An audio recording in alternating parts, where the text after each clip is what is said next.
butuh operasi. Bagaimana kalau seluruh tubuh kita ini dibakar? Pernah rasa demam yang tinggi misalnya 40, mungkin kita semua pernah rasakan gitu kan. Saya pun pernah rasakan, itu panasnya luar biasa gitu. Tidur nggak bisa, makan nggak enak, interaksi sama orang nggak enak, itu luar biasa. Itu baru panas begitu saja. Bagaimana kalau api yang membakar? Dan di neraka itu nggak ada istirahat ya. Di dunia ini orang kalau buat kriminal di penjara, masih ada waktu dia mandi, masih ada waktu dia makan, masih ada waktu dia istirahat, sesekali dihukum. Tapi kalau di akhirat nggak bisa. Per detiknya. Perhatikan 104-nya, ini ayat demi ayat ini, bukan saya bicara, Allah itu pesan kepada kita. Talfahu wujuhahumun nar wa hum fiha kalihun.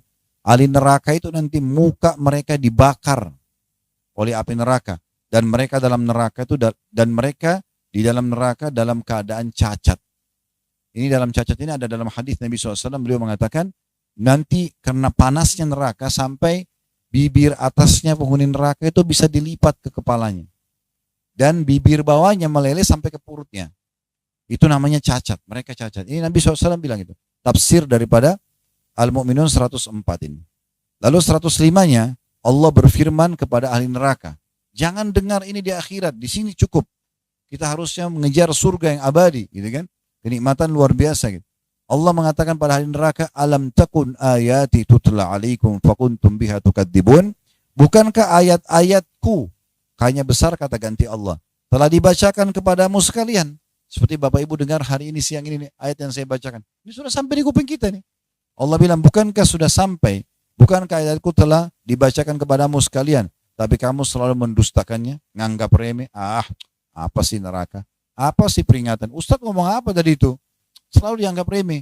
Pengajian demi pengajian berlalu begitu saja, tidak ada manfaatnya. Subhanallah. Tidak mengubah diri menjadi lebih baik. Ya. Dan ingat nanti kalau kita mulai berubah menjadi orang lebih taat, lebih saleh dan salihah, tidak usah peduli dengan perkataan manusia. Banyak orang terpengaruh dengan lisan manusia. Ini lisan ini pendek, begini aja, pendek. Ya. Oh kamu alim ya sekarang, tiba-tiba berubah lagi. Kamu so alim, biarin aja orang ngomong apa. Ya saya takut dibakar di neraka. Saya takut nanti saya dihukum sama Allah. Kalau dia mau silakan dia, jangan saya. Nah gitu loh. Jangan selalu dengan lisan orang akhirnya kita jadi berubah semuanya. Kita jadi tidak soleh lagi, tidak soleh lagi. Jangan. Karena masing-masing akan bertanggung jawab. Semua orang teman-teman sekalian yang dekat sama kita ini maksimal akan menunggu di atas kuburan kita setengah jam. Maksimal. Nggak akan lebih. Ibu-ibu pasti sayang sama anak-anaknya. Sekarang kalau anaknya meninggal, mau tidur di kuburan sama-sama anak? Nggak bakal. Pulang pasti. Sunnatullah itu peraturan Allah. Nangis ia sedih. Tapi habis itu ditinggal. Tidur di rumah. Anak di kuburan. Nggak mungkin masuk mau dikubur sama-sama. Nggak mungkin. Itu ibu sama anak. Jelas orang yang paling mencintai dan saling mencintai ibu sama anak itu di muka bumi. Maka begitu kan. Apalagi kalau cuma teman yang selalu bilang, nggak usah lah, nggak apa-apa, biar aja, lakukan aja, nanti gampang taubat. Ini orang bodoh kalau mau ikutin orang seperti ini. Dia enak ngomong. Pada saat kita meninggal, dia cuma setengah jam, dia nangis, dia pergi. Aktivitas lagi. Selesai. Makanya hati-hati nih, kita harus jeli sekali. Apa perkataan ahli neraka nanti? Ini harus kita renungi sama-sama ini. Ya, jadikan cambuk buat hidup kita ini. 106-nya. Qalu. Mereka berkata, para ahli neraka itu. Rabbana ghalabat alaina syiqwatuna wa kunna qawman dhalin. Ya Tuhan kami. Dulu kami melanggar itu. Karena kami telah dikuasai oleh kejahatan kami. Dan adalah kami termasuk orang-orang yang sesat. Baru mereka akui. Iya dulu sih kena ikutin hawa nafsu. Iya sih kena dulu tergoda teman. Tapi apa manfaatnya? Gak ada. Perhatikan, Allah gambarkan terus ini ya. 107-nya, mereka minta. Mereka sekarang akuin, ya Allah memang dulu kami salah, kami dulu lalai, kami begini menyesal-nyesal. Mereka mengatakan 107, Rabbana akhrijna minha fa'in udna fa'inna zalimun. Ya Tuhan kami, karena kami sudah sadari kalau itu salah, keluarkan kami dari neraka ini.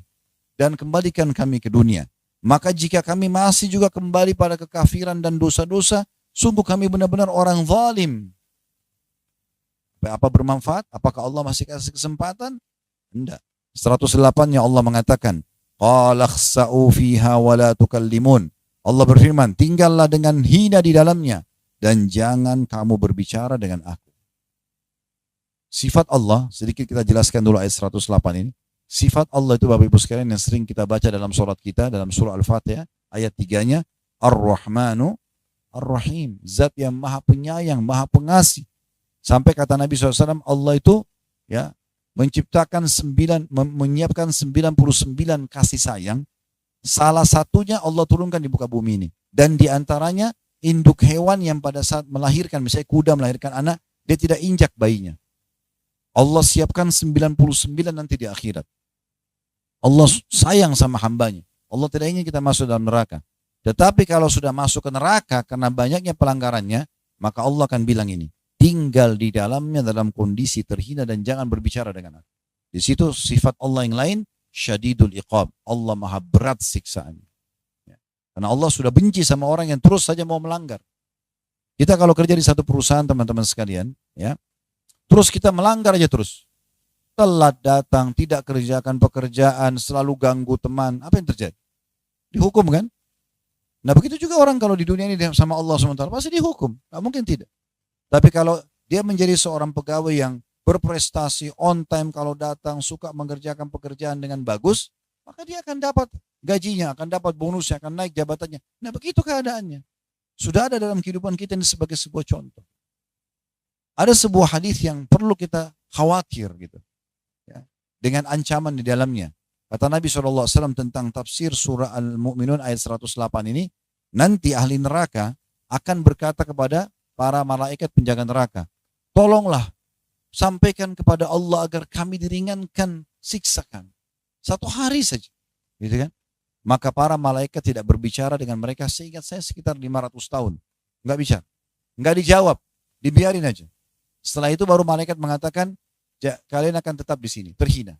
Lalu kata Nabi Muhammad SAW, mereka mulai memanggil Allah. Allah yang maha pengasih dipanggil sama ahli neraka nih. Ya Tuhan kami, tolonglah, keluarkanlah kami. Kalau kami kembali dunia lagi, ternyata kami masih berbuat dosa, kami zalim. Maka yang terjadi adalah, Allah tidak menjawab mereka, kata Nabi Muhammad SAW, seumur dunia. Miliaran tahun, Allah nggak jawab. Setelah miliaran tahun pun, Allah jawab dengan ini. Ayat 108. Qala khsa'u fiha wa la tukallimun. Kata Allah setelah miliaran tahun nih, ya, tinggallah kalian di dalam neraka itu dalam kondisi terhina dan jangan pernah berbicara denganku. Maka pada saat itu kata Nabi SAW, semua ahli neraka menyesal luar biasa sampai keluar dari tempat air mata mereka darah. Dan kalau seandainya air mata mereka di neraka itu mau diarungkan kapal di atasnya, maka bisa kapal itu jalan di atas air. Air mata loh ya. Di neraka itu Bapak Ibu sekalian digambarkan dalam banyak hadis, orang kalau disiksakan keluar darah, keluar nanah, itu enggak dibersihin. Dibiarin aja begitu numpuk dan dijadikan sebagai makanan sama minuman mereka lagi. Itu luar biasa itu. Jangan dianggap remeh. Jadi kalau ada yang dengar ceramah tentang neraka, dengarin baik-baik. Wih, ini ancaman nih, bahaya banget nih. Orang cerita tentang surga, kejar, amal soleh. Kalau enggak bahaya. Ya, bahaya sekali ini, hati-hati ya. 109-nya Allah berfirman, innahu kana fariqum min ibadi yaquluna rabbana amanna faghfir lana warhamna wa anta khairur rahimin. Sesungguhnya kalian pernah mendengar dan mengetahui segolongan dari hamba-hambaku yang berdoa di dunia. Ya Tuhan kami, ini orang-orang soleh dan soleh, selalu berdoa, azan sholat, tutup aurat, selalu diingatkan, ini proyek ini, enggak itu haram, saya enggak mau. Di hati-hati sekali. Ada sekelompok hamba-hambaku yang berdoa di dunia. Ya Tuhan kami telah beriman, maka ampunilah kami dan berilah kami rahmat dan engkau adalah pemberi rahmat yang paling baik. Lalu ayat 110-nya Allah cerita ini, Allah gambarkan nanti bagaimana mereka akan diancam dan dihardik di hari kiamat ini. Fattakhadtumuhum sikhriyan hatta ansaukum dzikri wa kuntum minhum tadhakun. Lalu kamu menjadikan mereka buah ejekan. So alim. Apaan sih majelis taklim? Kenapa harus pakai jilbab begitu? Kenapa harus pikir ini halal atau haram? Udah nggak apa-apa, gini dan begitu ya. Kamu menjadikan mereka buah ejekan sehingga kesibukan kamu mengejek mereka menjadikan kamu lupa mengingat aku dan adalah kamu telah atau selalu menertawakan mereka. Lalu Allah bilang 111-nya, inni jazaituhumul yawma bima sabaru annahumul faizun.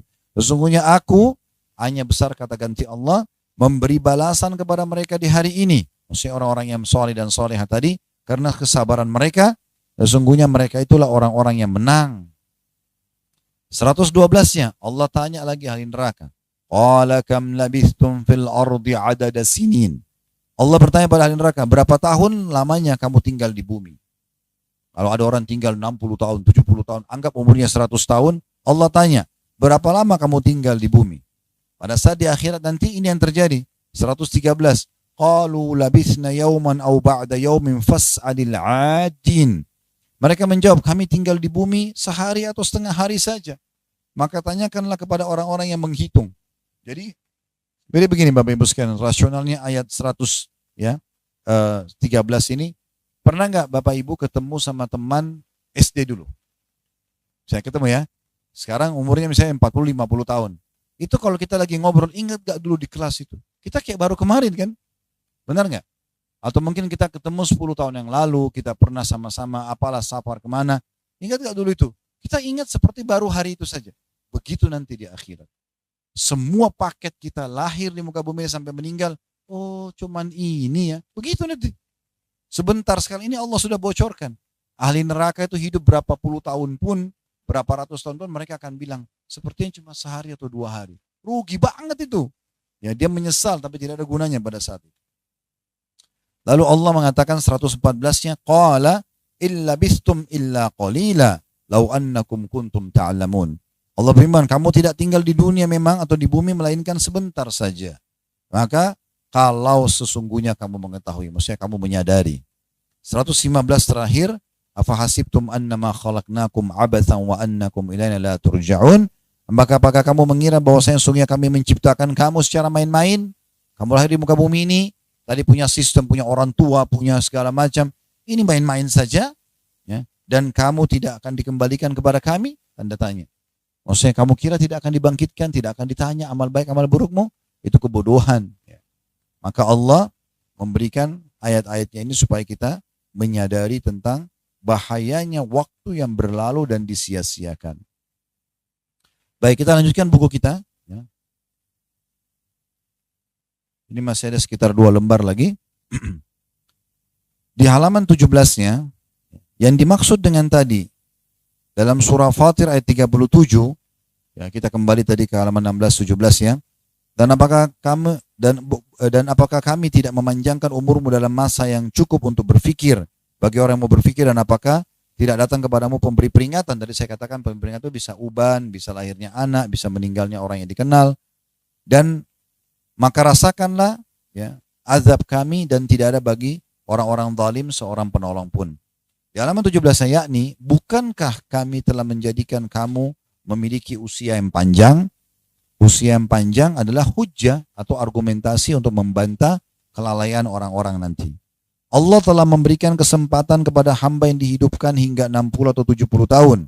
Siapa saja yang merenungkan, maka ia akan mengerti bahwa kehidupan kita ini terbatas dan bisa dihitung dengan tahun dan hari. Bahkan dengan jam dan detik, tanpa kita bisa menambah 1 detik pun. Usia kita ini pendek bila dibandingkan dengan umur umat-umat terdahulu yang berusia ratusan tahun. Seseorang dari mereka ada yang hidup 100 tahun atau lebih, bahkan hingga 1000 tahun. Seperti umatnya Nabi Nuh ya, mereka itu umurnya sampai 1000 tahun. Adapun umat ini, maka usianya sebagaimana disampaikan oleh Nabi Muhammad SAW, a'maru ummati ma baina 60 ila 70 wa aqalluhum man yajuzu dzalik. Umur umatku hanya antara 60 sampai 70 dan hanya sedikit dari mereka yang melampaui usia itu. Hadis ini diriwayatkan ya oleh Tirmidzi dengan sanad hasan. Jadi ada orang meninggal sebelum 60, ada orang meninggal setelah 60 atau 70 tapi sangat sedikit.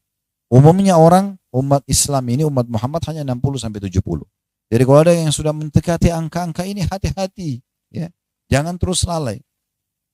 Kata beliau, seandainya, kita pindah di halaman 18 ya. Tanda kutip, seandainya seseorang hidup berusia 60 tahun, 20 tahun darinya dipakai untuk tidur, dengan asumsi seseorang tidur 8 jam sehari. Kan kita punya 24 jam sehari ya. Kalau kita tidur 8 jam berarti sepertiganya sudah hilang. Kan 8 kali 3, 24 ya. Jadi kalau 8 jam tidur, maka sudah habis 20 tahun. Kemudian dikatakan 15 tahun sebelum balik. Itu juga belum dicatat amal. 5 tahun untuk makan dan waktu yang dipakai untuk santai 20 tahun. Ya.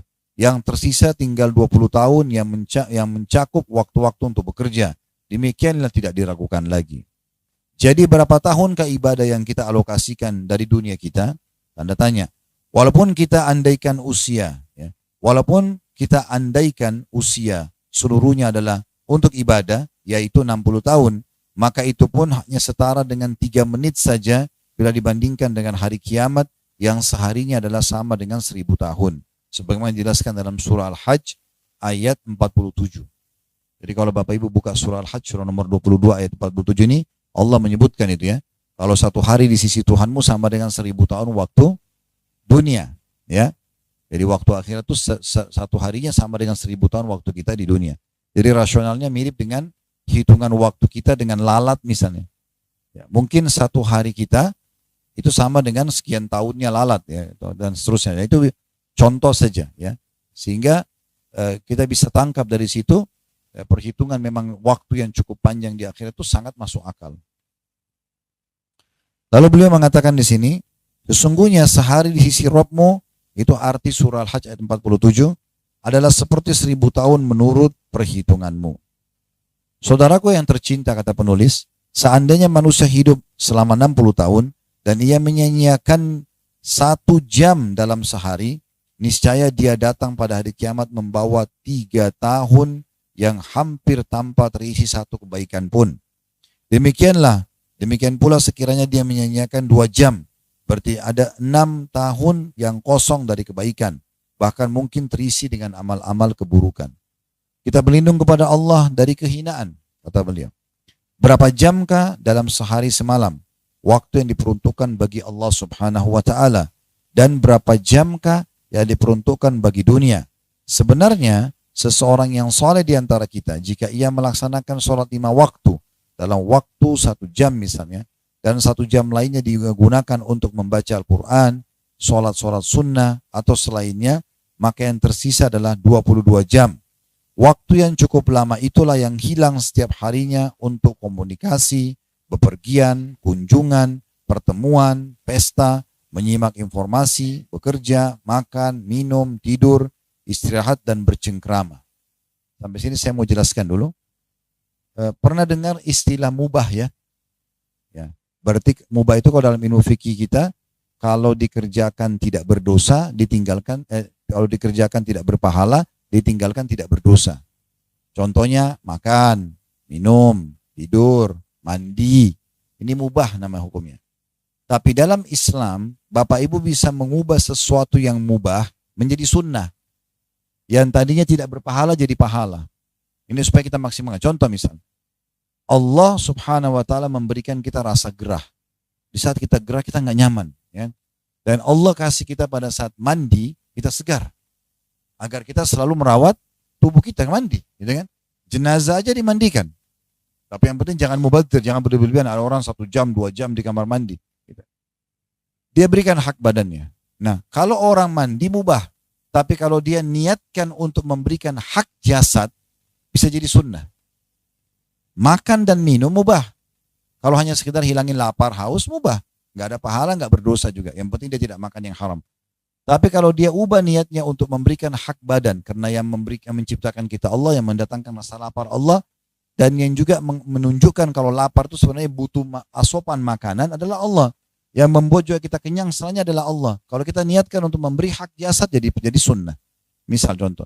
Jadi hal-hal yang mubah pun bisa kita ubah menjadi sumber pahala buat kita. Yang penting teman-teman sekalian, semua pintu pelanggaran tutup. Bagaimanapun, sekecil apapun, usahakan tutup semaksimal mungkin. Semua pintu ketaatan kerjakan. Termasuk amal-amal yang tidak pernah mungkin atau jarang kita kerjakan selama ini, mulai dikerjakan. Ingat, amalan-amalan sunnah juga ibadah. Puasa Senin Kamis, puasa Ayyamul Bid, zikir pagi petang, zikir habis sholat, sholat sunnah itu ibadah, itu perintah juga. Jangan kena, oh kan sunnah, nggak dosa kalau tidak dikerjakan. Tapi sayang, amal sunnah itu akan membantu amal wajib kita. Kata Nabi SAW, nanti pada hari kiamat, awal amal dihisab oleh Allah adalah sholat. Kalau dia baik, beruntunglah orang itu. Kalau dia rusak, maka rugilah dia. Dan Allah berfirman kepada para malaikat, di saat amal sholat wajibnya hamba itu kurang, lihatlah amal-amal atau sholat sunnahnya. Kalau ditemukan sholat duha, sholat tahiyat masjid, sholat taubat, sholat wudu, Sholat tahajud itu nanti melengkapkan sholat wajib kita yang kurang. Dan ya kalau ada dilengkapkan gitu kan. Dan itu berlaku kata Nabi SAW kepada amal-amal lain. Puasa Ramadan dibantu dengan puasa-puasa sunnah. Haji dibantu dengan umroh. Ya. Kemudian zakat dibantu dengan sedekah. Jadi amal-amal sunnah itu manfaatnya besar sekali. Jangan disia-siakan. Mulai sekarang kerjakan. Jadi kan, apa yang kita tidak pernah kerjakan, kerjakan semuanya. Baik, selanjutnya beliau mengatakan seandainya seseorang hidup selama 70 tahun dan setiap hari ia gunakan 1 jam untuk sholat berjamaah dan 1 jam lainnya dipergunakan untuk amal-amal soleh lainnya, maka waktu yang tersisa adalah 22 jam dari 24 jam itu. Jika usia Anda yang 70 tahun dianggap 24 jam sehari semalam, maka 22 jam itu setara dengan usia Anda 64 tahun. Sedangkan yang 2 jam tadi setara dengan 6 tahun. Dan 6 jam itulah yang tersisa untukmu dari 70 tahun tadi. Kalau begitu, tidak ada lagi di hadapan kita, wahai saudaraku, kecuali kita harus mencari amal-amalan syariat yang dapat memperpanjang usia kita. Dan melipat gandakan amal kebajikan kita dalam usia yang pendek ini, yang kebanyakannya tersia-siakan untuk berbagai urusan duniawi. Jadi ini yang dianjurkan dalam penutupan bahasan tadi di bab ini oleh penulis adalah bagaimana kalau kita sudah sadari pentingnya umur, pentingnya kita maksimalkan ibadah, coba kita sekarang, di buku ini akan dibedah panjang lebar nanti, tentang cari ya, seperti orang kalau bisnis ya, saya Bapak Ibu punya uang 100 juta, mau diinvestasikan nih, pasti kita akan jeli mencari, kalau misalnya ada 5 perusahaan tawarkan investasi, kita akan cari perusahaan yang paling bagus kan, benar nggak? Yang paling bagus sistemnya, produknya, ya bagi hasilnya kan begitu. Nah sama juga dengan amal soleh. Seperti contoh, Bapak Ibu sholat, begitu azan sholat, beda pahalanya dengan sholat sejam kemudian. Beda pahalanya dengan sholat 2 jam kemudian. Begitu azan duhur tadi langsung sholat, maka pahalanya lebih besar awal waktu dibandingkan kita sholat 1 jam kemudian. Orang kalau sholat berjamaah aja Bapak Ibu sekalian, kalau orang ikuti takbiratul ihram imam, Allahu Akbar, kita Allahu Akbar, mulai malaikat catat pahala. Beda pahalanya dengan orang masbuk 1 rakaat. Beda. Beda dengan orang masbuk 2 rakaat. Beda dengan 3 rakaat. Beda orang cuma dapat sebelum salam. Beda pahala. Jadi usahakan cari yang terbaik. Sehingga kita selalu mendapatkan maksimal pahala. Apalagi kalau memang umur kita yang lalu itu cukup banyak berisi hal-hal yang tidak bermanfaat. Ya, seperti itu. Baik, kita tutup dengan ini ya. Ini ada satu subjudul di sini. Masih berhubungan dengan bahasan kita. Apakah umur benar-benar bisa bertambah panjang? Ya, misalnya Allah takdirkan Bapak Ibu 60 tahun. Apakah masih bisa bertambah jadi 61 tahun misalnya? Nah, ini ada bahasan sendiri. Kita tutup dengan ini ya. Di halaman 23. Hal itu disebutkan dalam hadis Anas bin Malik radhiyallahu anhu bahwa Rasulullah sallallahu alaihi wasallam bersabda, "Man habba an yubsata lahu fi rizqi wa yunsa lahu fi athari falyasir rahimah." Barang siapa yang ingin diluaskan rezekinya dan dipanjangkan umurnya. Jadi ada bahasa dipanjangkan umur ya. Maka hendaklah ia menyambung kerabatnya. Ada di bawah footnote-nya nomor 1 ada HR, maksudnya hadis riwayat Bukhari Muslim. Para ulama berselisih pendapat mengenai pengertian ya hadis tentang yunsa'u lahu fi athari atau talatul umur atau memperpanjang umur. Di antara mereka ada yang berpendapat bahwa istilah atau itala ini ya, dipanjangkan. Menurut hakikatnya, yaitu dengan ditambahkan beberapa tahun dan beberapa hari. Di antara mereka ada juga yang mengatakan bahwa, dan ini yang rajih, yang paling kuat maksudnya, rajih itu yang paling kuat, bahwa yang dimaksud adalah keberkahan umur, diberi taufik untuk melakukan ketaatan, waktunya syarat dengan hal-hal yang beriman atau yang bermanfaat baginya di akhirat, dan waktunya terjaga dari kesia-siaan dalam perkara yang tidak berguna.